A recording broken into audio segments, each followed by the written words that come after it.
If we think back to monarchs of the past, you know, war is absolutely central to their identity. By the First and Second World War, the role of monarchs in wartime had changed. George VI and Queen Elizabeth were very much aware that World War II was not just fighting on the battlefield, it was also a propaganda fight. Tonight, how the Second World War redefined our royal family. We hear how the King and Queen Mother barely escaped with their lives during the Blitz. At 11 o'clock in the morning, a German bomber appeared from nowhere, flew over Admiralty Arch and down the Mall, straight into the palace, and dropped a series of bombs on the palace, one of which very nearly killed the King. How the royal family were just like the rest of us during the Second World War and got stuck into the war effort. This is the Queen with grease on her. I mean, this isn't just her with white gloves on, opening, you know, hospitals. The Queen Mother famously said, you know, we have sparking plugs for breakfast. For the first time, we hear previously unheard recordings from one of the royal family's secret World War II Army protection officers.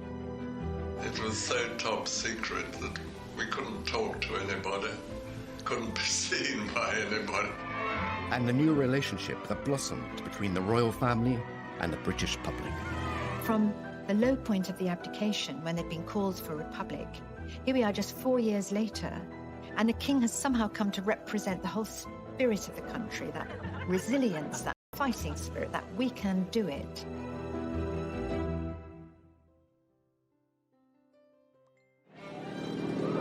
In the 1930s, the world was heading towards an inevitable war, and Britain had a new king. George VI and his young family were rebuilding public confidence in the monarchy after the shock abdication of his elder brother. Now the king faced an even greater challenge. This was an incredibly difficult testing time. Nazi aggression was really becoming something that just couldn't be ignored. The king didn't know whether he was going to have to be a leader in a time of crisis, a war leader. You know, we were pursuing a policy of appeasement. But with each crisis, we seemed to be coming ever closer to the brink of war. Just at the moment when the British monarchy looked like it was back on its feet, the nation, Europe, was plunged into spectacular crisis. On the 3rd of September 1939, the king addressed the nation to announce the country was at war. For the second time in the lives of most of us, we are at war. As he spoke, the words were hesitant, and there were long gaps, and the delivery was flat. Goebbels, Hitler's propaganda minister, wrote in his diary, another speech, it looks as though it's symbolic of the whole country, a sign of weakness. This would prove to be a miscalculation by Germany. King George VI was far from weak. As a young prince, he had fought for king and country. He was no stranger to the theatre of war. The King, of course, himself was a military man. He'd served in the First World War. He was a 20-year-old on HMS Collingwood during the Battle of Jutland in 1916. So he actually had wartime experience. In fact, he's the only 20th century monarch to have fought in a conflict zone. And then he finds himself in 1939 in charge of a country that, in many respects, isn't ready for war. And he leads from the front. Now king, George had no active military role, but he was determined to support troops fighting in his name.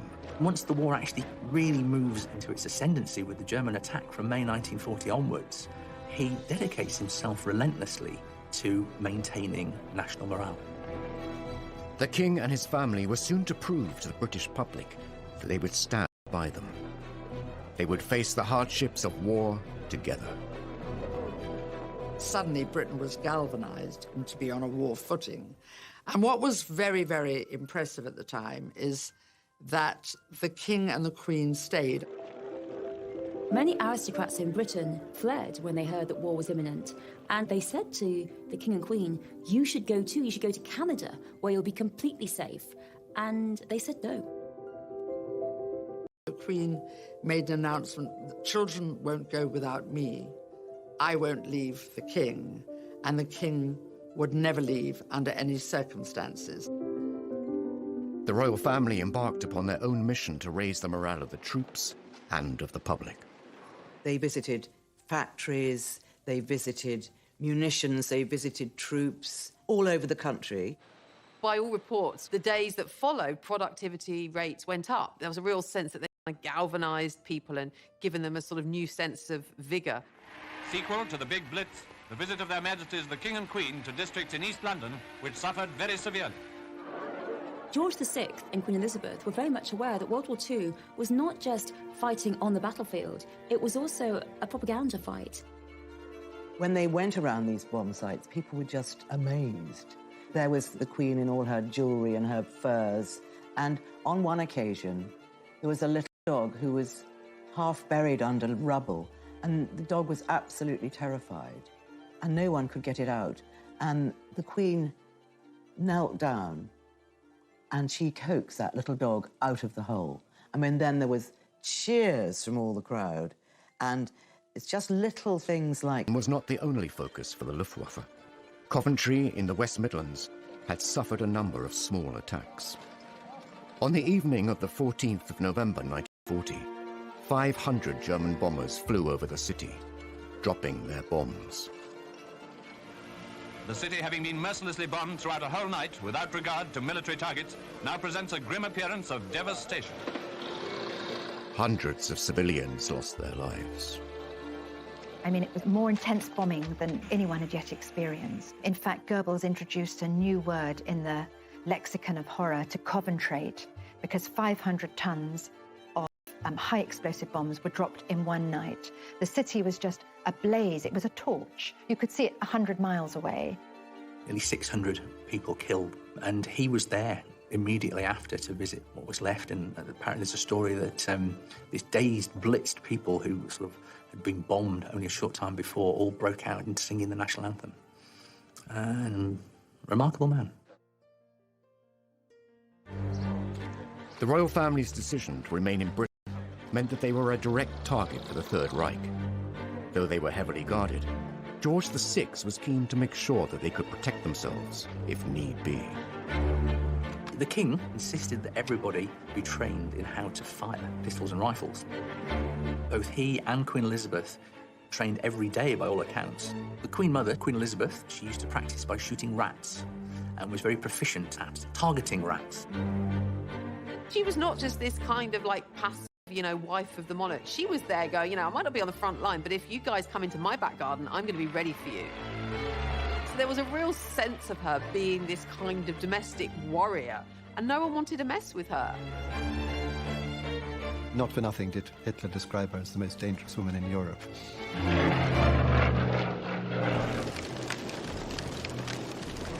As the conflict continued, it became clear that this was not just a war on the front lines. At home, the King and Queen were finding other ways to stop Hitler breaking the spirit of the country, by standing resolute with their people during the Blitz, putting their own lives at risk. She saw 2 bombs falling just outside the window. They heard the explosion. Then there was a great shower up of smoke and debris, and they sort of threw themselves out into the corridor. Buckingham Palace was being bombed. During the Second World War, the royal family were determined to show that they were not just privileged aristocrats. They were at one with the public.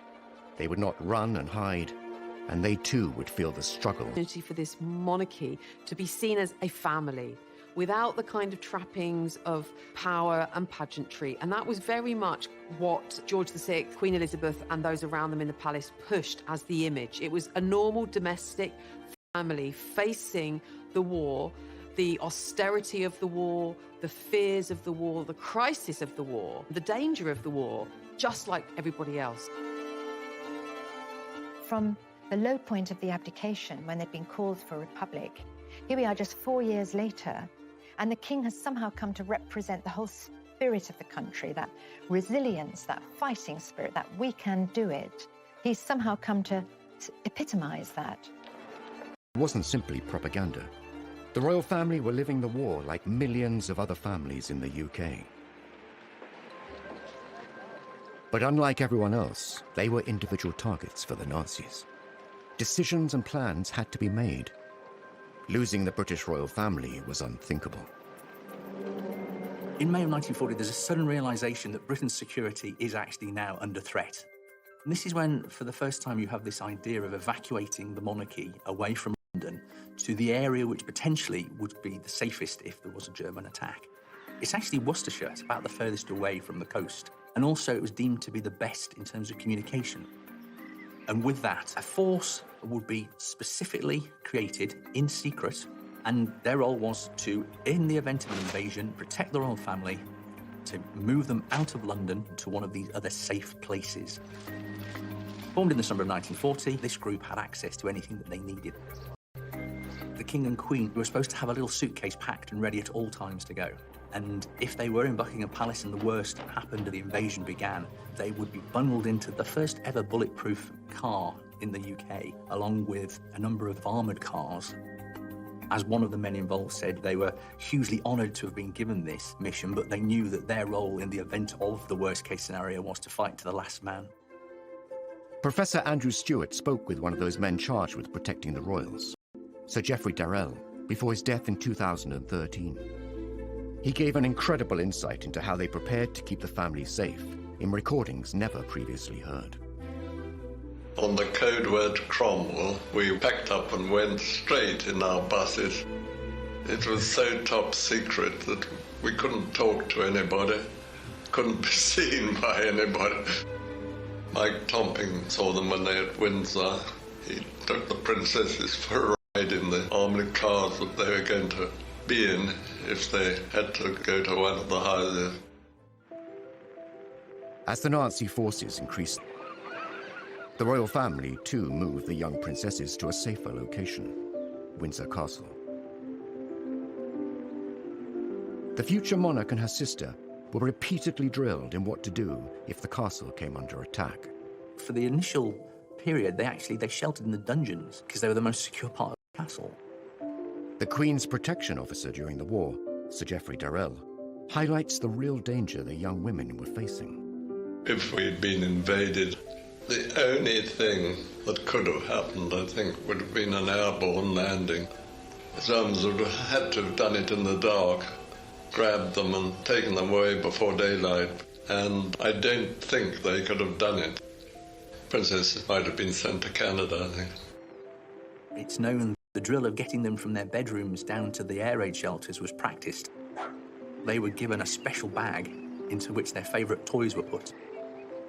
They practiced the idea of how to get ready quickly, so much so that they were able to do it in no time at all. Windsor Castle was a fortress. It was cold and dark. But the Queen and her younger sister still had a bit of fun. The king actually had a very good idea. He was going around Windsor Castle with his eldest daughter, Princess Elizabeth, and there was lots and lots of clothes and costumes, and he said, why don't we put on a pantomime? And it gave them something to focus on together. Actually, during the 5 years of the war, I think they put on 4 pantomimes, and they were fee-paying, so all the local people used to come as well. And Princess Elizabeth said, oh, we can't charge 7 shillings and 6pence for people to come and see us in a pantomime. And Margaret said, they'd pay anything to see us. As the war raged on, German forces disrupted the food supply chain into Britain. The whole country was put on rations in 1940. The royal family were no exception. They did make sure that they had rations. They did have a line around the bath so that above which you should not go, because heating water was obviously a very, very expensive business. The Minister of Supply wants more scrap iron to turn into guns and tanks. Mr. Hicks of the Ministry of Works himself took a hand on some of the Buckingham Palace railings, the removal of which had been ordered by the King. That was part of the whole royal principle throughout World War II, that they should behave in the same way as everyone else. The girls should be evacuated, and that the royals should have rations just like everyone else. They should be subject to ration foods exactly the same way as everyone else. The British royal family remained in their own country, but the war had displaced other European monarchs. The King and Queen Mother hosted the royal refugees. And the king used to say, don't worry, I've got lots of socks, I've got lots of clothes, I'll kit you out. Actually, a lot of them just sort of looked like ordinary people, and, you know, a cleaning lady, they weren't in their robes or pearls or jewels because they didn't have them. And the Queen of Sweden was here. Wearing such humble attire, the Swedish Queen realized that if anything happened to her, no one would know who she really was. She had a bit of card made, and she put it in her purse whenever she was on public transport, and it said, "I am the Queen of Sweden."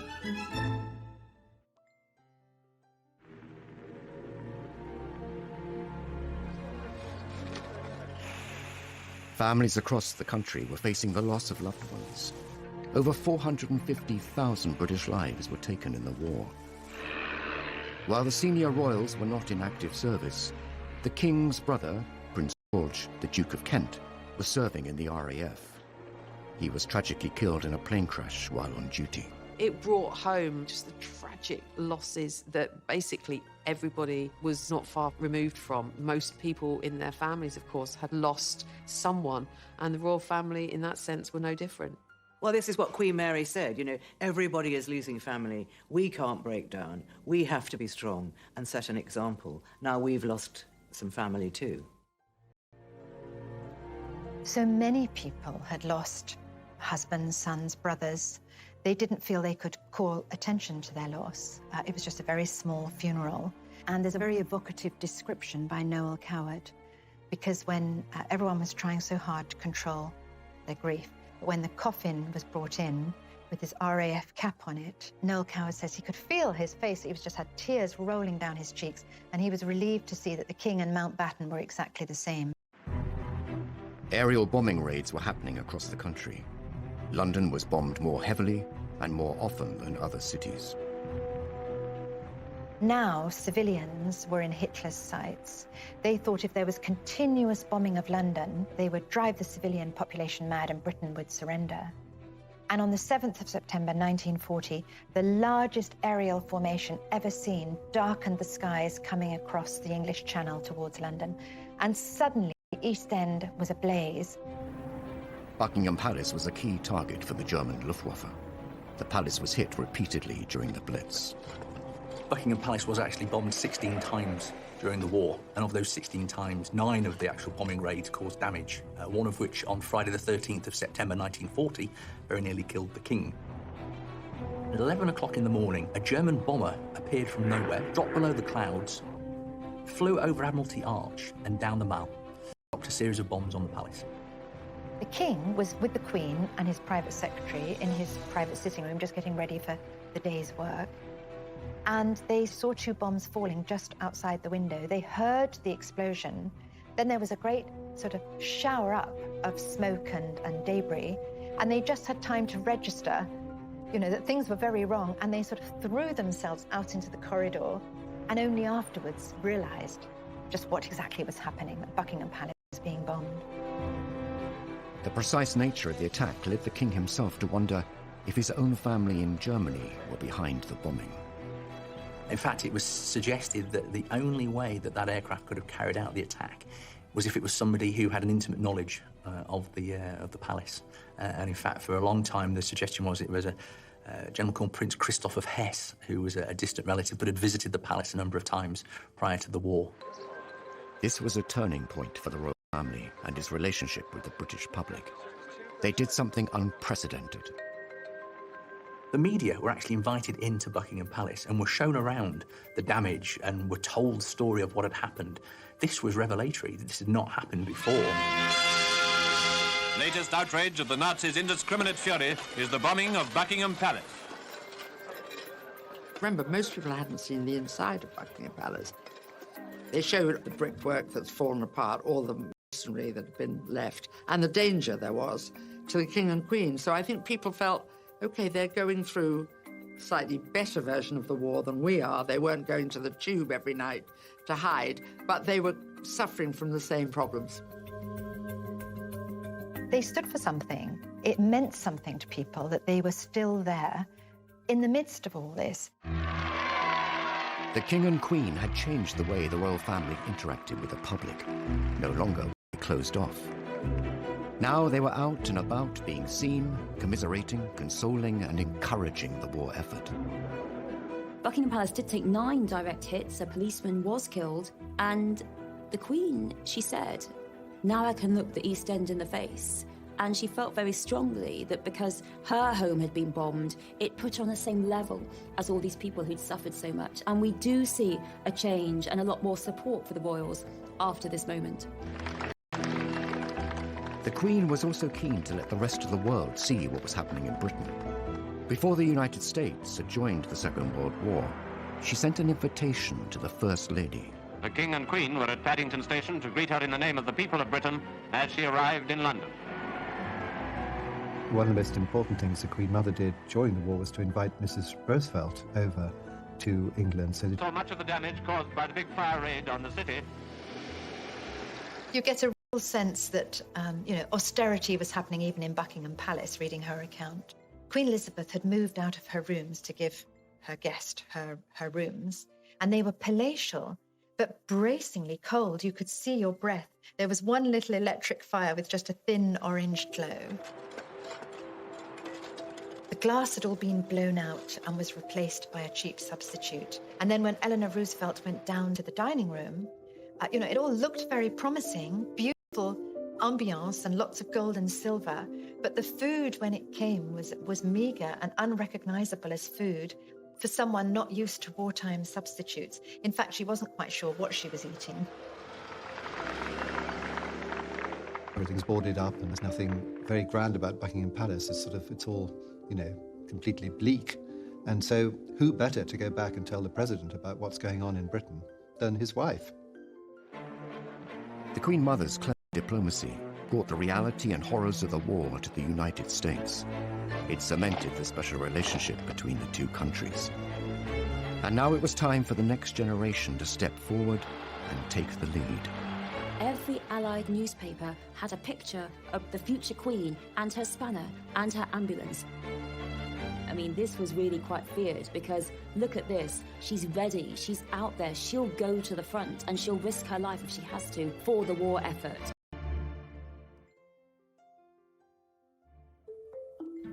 Historically, kings and queens were conquerors, bringing back the spoils of war. Monarchs like Henry IV and George II were seen on the front line. The monarchy really had always in history been about military pursuits. I mean, that was really, you became monarch through military might, and one of the kind of key aspects of being monarch was defense and being seen to lead an army into war. I mean, if we think back to monarchs of the past, war is absolutely central to their identity. By the Second World War, things had changed, and it was the battle on the home front that would win public support.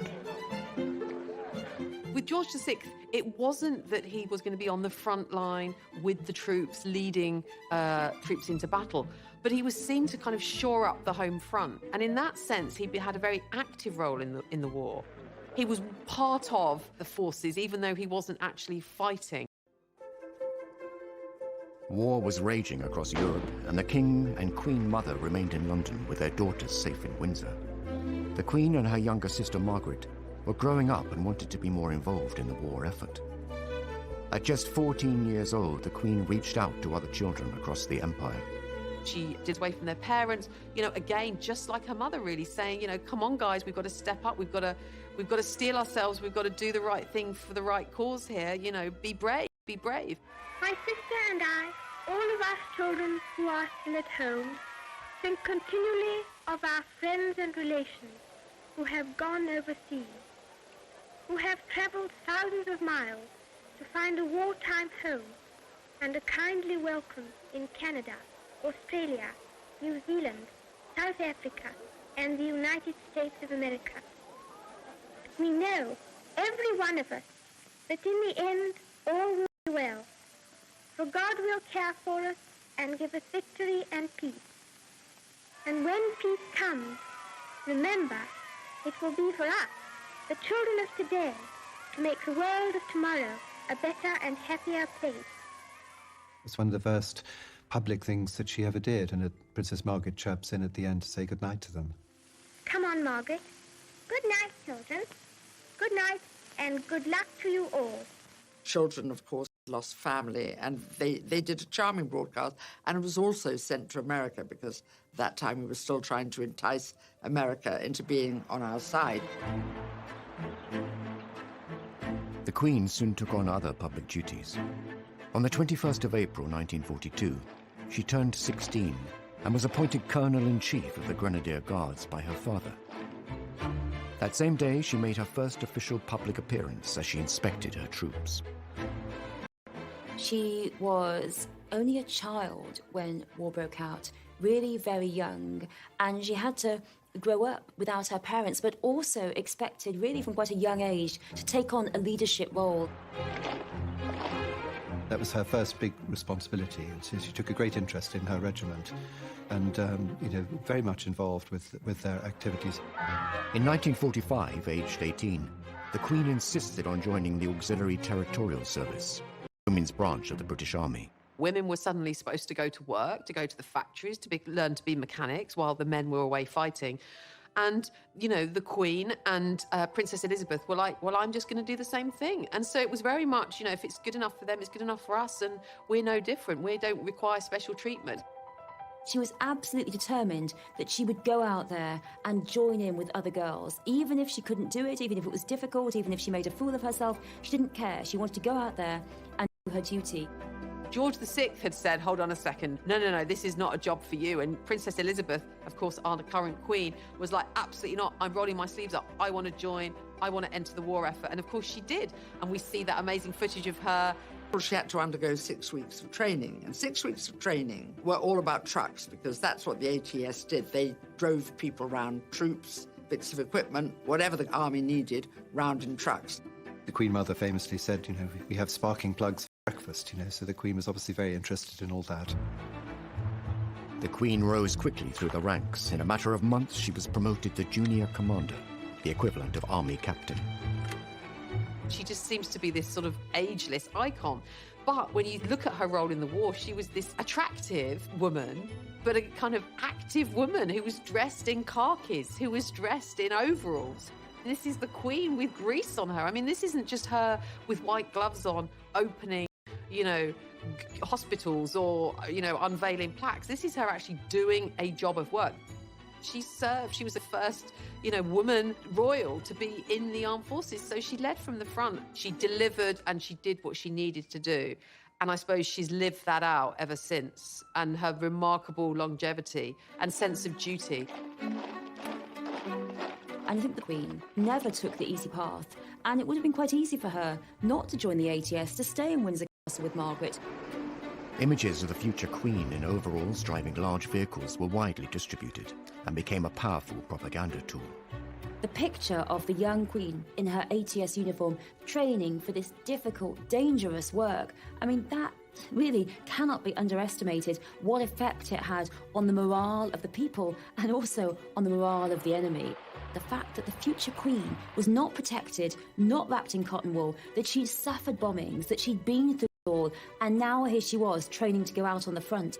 Every Allied newspaper had a picture of the future Queen and her spanner and her ambulance. This was really quite feared, because look at this. She's ready. She's out there. She'll go to the front and she'll risk her life if she has to for the war effort. She's always said she had a very happy time meeting other girls who'd volunteered and worked for the ATS. And in a strange way, a lot of people of that age say some of their happiest moments were in the war, when suddenly urgency and being useful were very important, whereas before women, not many had worked, many were just sitting around waiting to do something. But she qualified and drove her lorry into London. She'd learnt to strip down an engine, she'd learnt to change a wheel, she'd learnt to drive a heavy lorry and how to load it. And she proudly drove into London. Apparently she went round Piccadilly Circus twice. Wasn't sure how the roundabout worked. It wasn't all work and duty for the Queen. Romance was blossoming.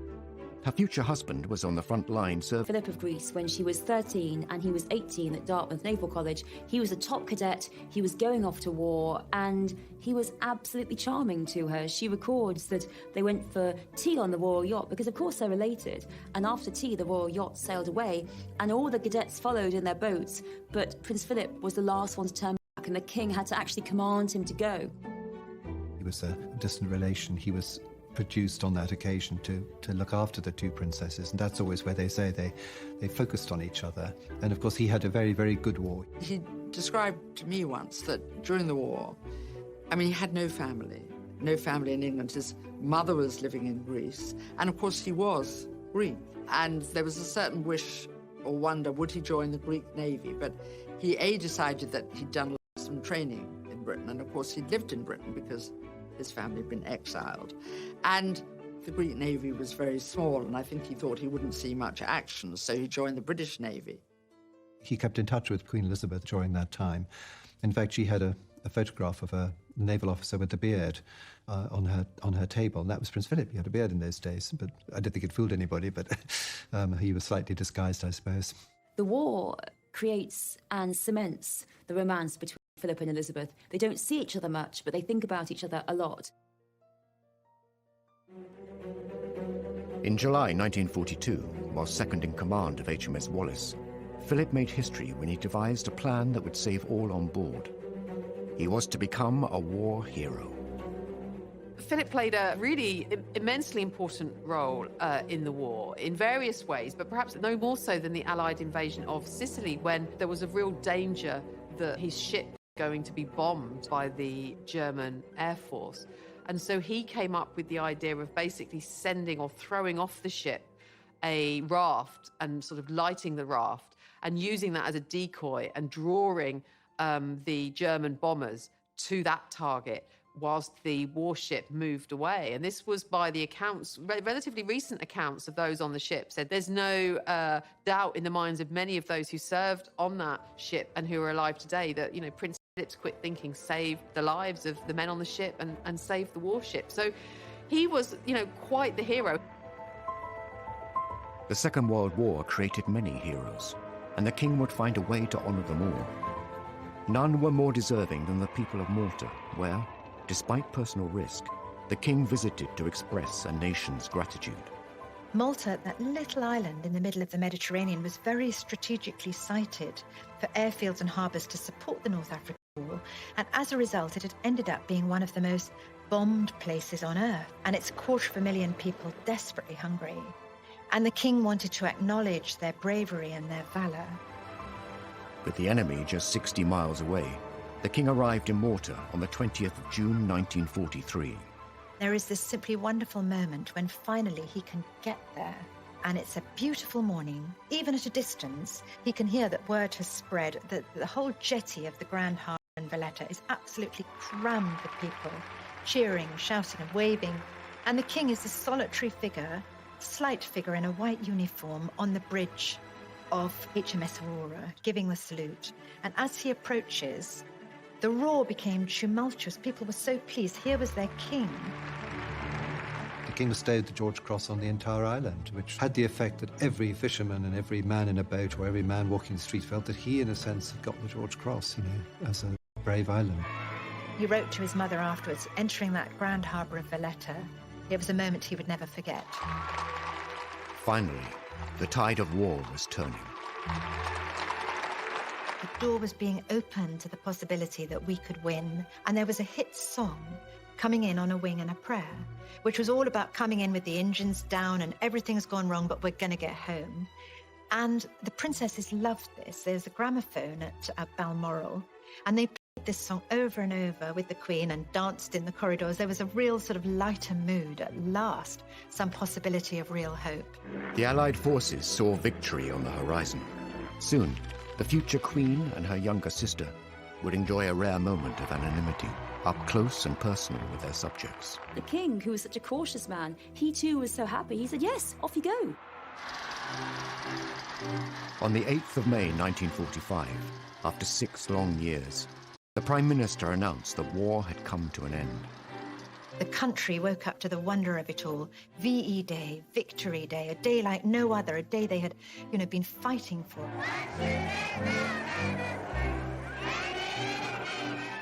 VE Day was the day where another radio broadcast address from the king, and of course this time the king not saying it's going to be a long and difficult time ahead, stay strong, announcing instead, of course, victory, that the war was over. Germany, the enemy who drove all Europe into war, has been finally overcome. This led to huge outpourings of national jubilation and adulation for the royal family. And, in the sense that the royal family had been central during the war to the war effort, they were also central to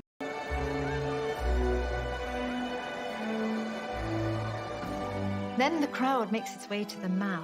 There's 10,000 people milling on the Mall, demanding to see the royal family.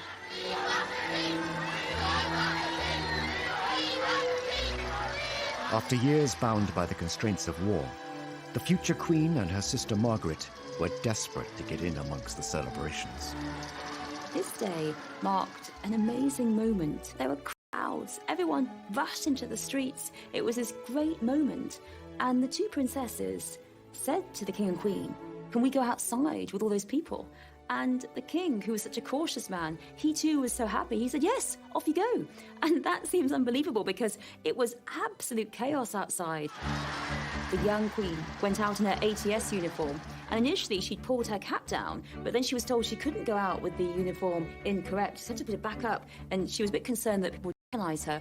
But everyone was so excited and so happy that they just didn't care. And the Queen actually spoke about this many years later. She talked about how marvellous it was. Everyone swept along in this tide of happiness and relief. And it's an amazing story that Margaret and Elizabeth, they go out there. They're out there in the crowds, these people rushing round, and they shout, "God save the King, God save the Queen," with everyone else.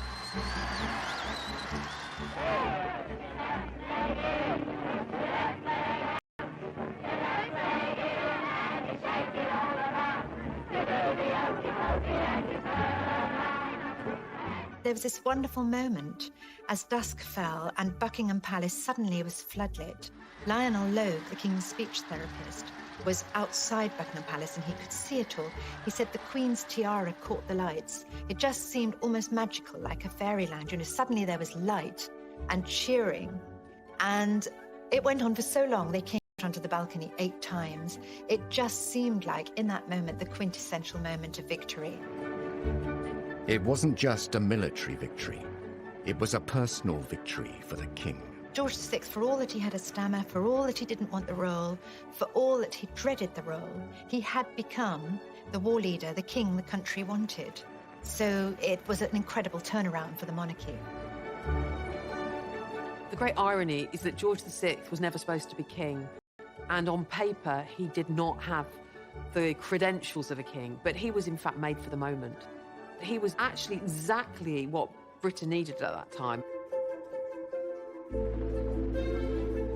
Almost as soon as the war is over, people turn their attention to the princess, to the heir, and her wedding, of course, 2 years after the end of the war, is all about light and rebirth. Elizabeth is crowned queen just 7 years later. Each year, she stands alongside the servicemen and women in solidarity and remembrance, as her parents once did. I think it's very moving that we hardly ever see emotion from the Queen, but one occasion is when she was mourning veterans. She served alongside so many other young people, but so many of them are no longer with us. And I think the Queen, throughout her reign, has been particularly concerned with veterans, how they've suffered, with commemorating veterans and commemorating the war, and really that reflects her own experiences of World War II.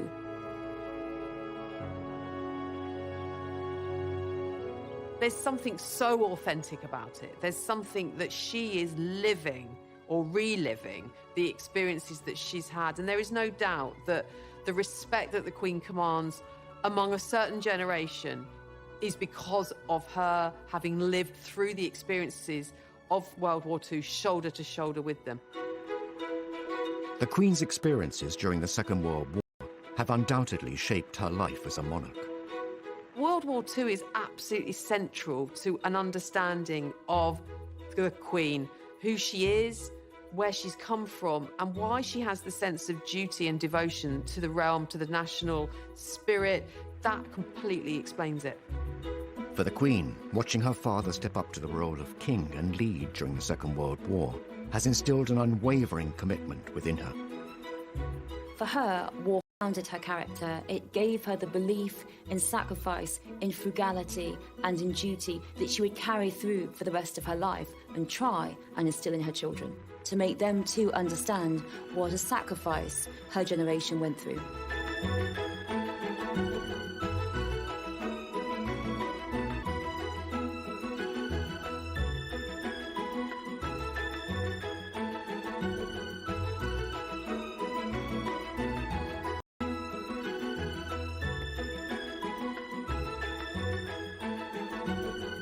to the British public that they would stand by them.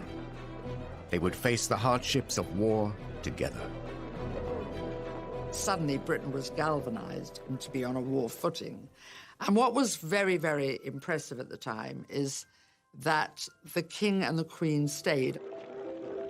Many aristocrats in Britain fled when they heard that war was imminent, and they said to the King and Queen, you should go to Canada, where you'll be completely safe. And they said no. The Queen made an announcement that children won't go without me. I won't leave the King, and the King would never leave under any circumstances. The royal family embarked upon their own mission to raise the morale of the troops and of the public.